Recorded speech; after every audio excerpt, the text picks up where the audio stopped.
আমরা বাজার থেকে যখনই ডাব কিনতে যাই, একটাই চিন্তা যে ডাবটা কিনে আনবো কী করে, জলটা বাড়িতে নিয়ে এসে খাবো।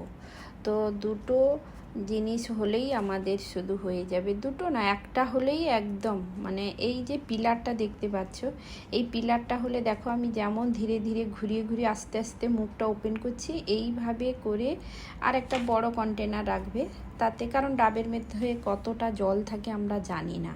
তো তার মধ্যে উপর করে দিলেই পুরো জলটা যতটা থাকে পুরোটাই ধরে থাকে।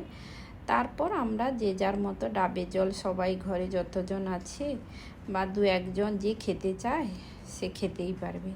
কারণ এই ডাবের জল বের করতে দেখো কোনো একটা শার্প অবজেক্ট দরকার, গায়ের জোর না হলে আমরা কাটতে পারবো না, ভীষণ টাইট, দোকান থেকে কেটে আনতে পারবো না। কারণ কি না, এয়ারের সংস্পর্শে এসে গেলে ডাবের জলটা নষ্ট হয়ে যায়, বা আমি ঘরে যখন খুশি ধরো আজ খাবো না কাল খাবো, সেই অর্থেও হয়ে ওঠে না।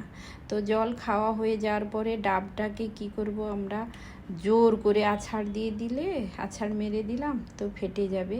তার মধ্যে দেখবে নরম শাঁস থাকে, সেটাও আমরা চামচ দিয়ে আরামসে তুলে খেতে পারবে। এই দেখো আমি আরাম করে তুলে নিয়েছি চামচ দিয়ে।